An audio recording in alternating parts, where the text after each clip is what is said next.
Assalamualaikum warahmatullahi wabarakatuh. Perkenalkan, nama saya Aliana Lawati. Saya akan menceritakan peristiwa Rengas Dengklok. Peristiwa Rengas Dengklok merupakan peristiwa yang sangat kental di sela-sela proklamasi Republik Indonesia. Rengas Dengklok selalu menjadi bahan pembicaraan terutama menjelang HUT kemerdekaan Republik Indonesia. Rengas Dengklok sebenarnya adalah nama kota kecil di Jawa Barat. Rengas Dengklok menjadi menarik karena menjadi bagian dari sejarah proklamasi Indonesia. Di kota inilah kedua pemimpin bangsa Indonesia ditempatkan setelah melewati peristiwa penculikan para pemuda dan diminta agar Fatmawati Guntur yang dulunya masih berusia 8-9 bulan serta Muhammad Hatta ikut serta. Menjelang subuh sekitar 04.00 tanggal 16 Agustus 1945 mereka segera menuju Rengas Dengklok. Perjalanan ke Rengas Dengklok dengan pengawalan tentara peta dilakukan sesudah makan sahur karena waktu itu memang bulan puasa. Para pemuda memilih Rengas Dengklok menjadi sebagai tempat membawa Soekarno dan Muhammad Hatta dengan pertimbangan bahwa daerah itu relatif aman. Hal ini karena ada Daidan di Rengas Dengklok yang berhubungannya yang sangat baik dengan Daidan Jakarta. Para pemuda menyadari Soekarno dan Muhammad Hatta adalah tokoh yang penting sehingga keselamatannya harus dijaga. Jarak dari Rengas Dengklok sekitar 15 km dari Kedung Gede, Karawang. Sampainya di Rengas Dengklok, Soekarno dan rombongan ditempatkan di rumah seorang keturunan Tionghoa, Jiao Qi-seong. Beliau adalah seorang petani keturunan Tionghoa yang merelakan rumahnya ditempati oleh para tokoh pergerakan tersebut. Rumah Jiao Qi-seong berlokasi di RT 001 RW 9 nomor 41 Desa Rengas Dengklok Utara. Desa Rengas Dengklok Utara, Kecamatan Rengas Dengklok, Kabupaten Karawang, Republik Indonesia. Para pemuda berharap tanggal 16 Agustus 1945 itu Bung Karno dan Bung Hatta bersedia menyatakan proklamasi kemerdekaan. Ternyata Soekarno tetap pada pendiriannya. Soekarno tidak bisa memenuhi ultimatum para pemuda yang menginginkan proklamasi kemerdekaan pada tanggal 16 Agustus. Namun, para pemuda ini pun tidak memaksakan kehendak. Mereka mengamankan kedua tokoh itu agar bisa berdiskusi secara lebih bebas dan sedikit memberikan tekanan tanpa bermaksud untuk menyakiti kedua tokoh tersebut. Pada tanggal 16 Agustus 1945 semestinya diadakan pertemuan PPKI di Jakarta, tetapi Soekarno dan Muhammad Hatta tidak ada di tempat. Ahmad Soebardjo segera mencari kedua tokoh tersebut.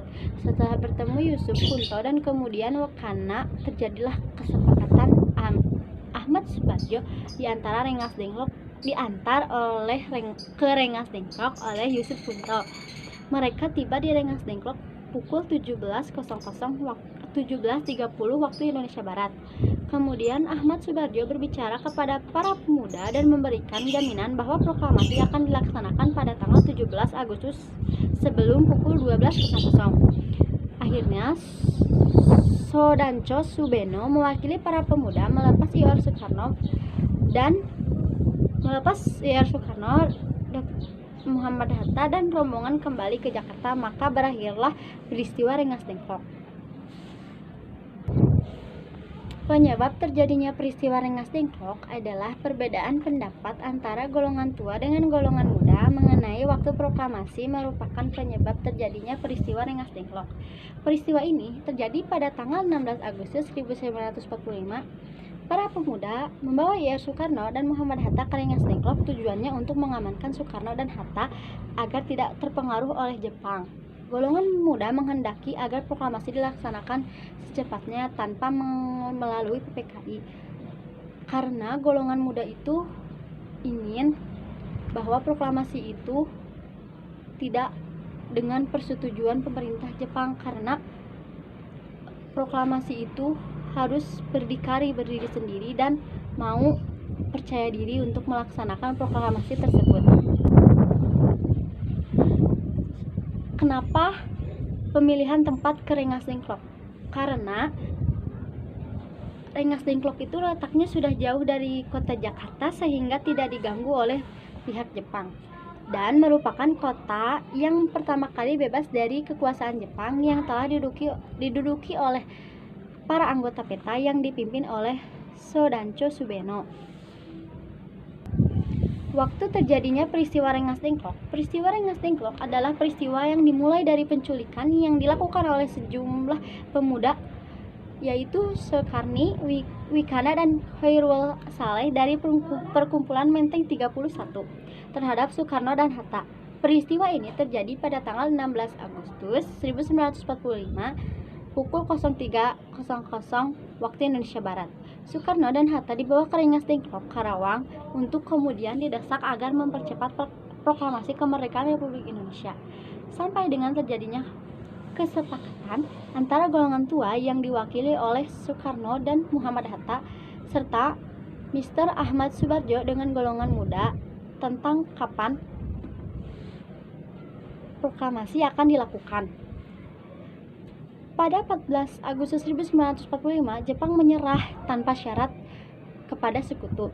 Berita tersebut dirahasiakan oleh tentara Jepang yang ada di Indonesia, tetapi para pemuda Indonesia kemudian mengetahuinya melalui siaran radio BBC di Bandung pada tanggal 15 Agustus 1945. Pada saat itu pula Ir Soekarno dan Dr. Sandes Muhammad Hatta kembali ke tanah air dari Saigon, Vietnam untuk memenuhi panggilan Panglima Mandala Asia Tenggara, Marsekal Terauchi. Pada tanggal 15 Agustus pukul 8 malam, para pemuda di bawah pimpinan Khairul Saleh berkumpul di ruangan belakang Laboratorium Bakteriologi yang berada di Jalan Pagangsaan Timur nomor 13 Jakarta. Para pemuda bersepakat bahwa kemerdekaan Indonesia adalah hak dan masalah rakyat Indonesia yang tidak bergantung kepada negara lain. Sedangkan golongan tua berpendapat bahwa kemerdekaan Indonesia harus dilaksanakan melalui revolusi secara terorganisir karena mereka menginginkan pembicaraan proklamasi kemerdekaan Indonesia pada rapat PPKI tanggal 18 Agustus 1945. Lain halnya dengan pendapat dari Muhammad Hatta dan Mr. Ahmad Subarjo. Mereka berpendapat bahwa masalah kemerdekaan Indonesia, baik datangnya dari pemerintah Jepang atau hasil perjuangan bangsa Indonesia sendiri, tidak perlu dipersoalkan. Justru sekutulah yang menjadi persoalan karena mengalahkan Jepang dalam perang Pasifik yang mau merebut kembali kekuasaan wilayah Indonesia. Pada akhirnya terdapat perbedaan antara golongan tua dan golongan muda. Perbedaan pendapat tersebut mendorong golongan muda untuk membawa Soekarno bersama Fatmawati dan Guntur yang berusia 8 atau 9 bulan dan Hatta ke Rengas Dengklok pada dini hari pada tanggal 16 Agustus 1945, dan tujuannya dilakukan pengasingan tersebut adalah agar Ir Soekarno dan Dr. Sandes Muhammad Hatta tidak terpengaruh oleh Jepang. Dipilihnya Rengas Dengklok karena berada jauh dari jalan raya utama Jakarta Cirebon, dan di sana terdapat dengan mudah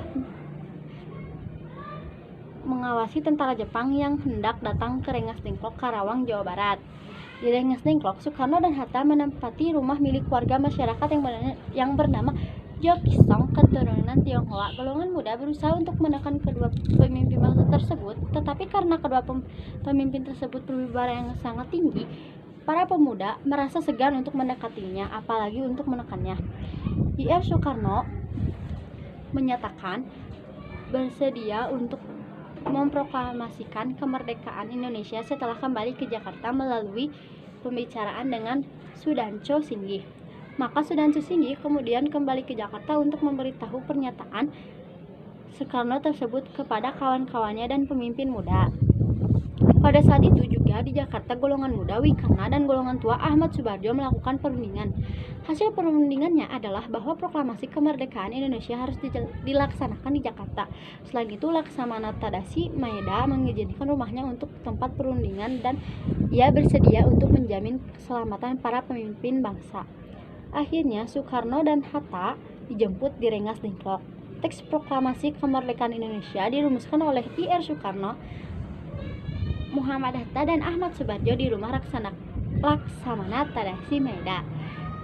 Dini hari tanggal 17 Agustus 1945, Pada saat perumusan, Soekarno membuat konsep dan kemudian disempurnakan lagi oleh Hatta dan Ahmad Subarjo. Setelah konsep selesai dan disepakati, Sayuti Meli kemudian menyalin dan mengetik naskah tersebut menggunakan mesin ketik yang diambil dari kantor perwakilan Al-Jerman milik Mayor Dr.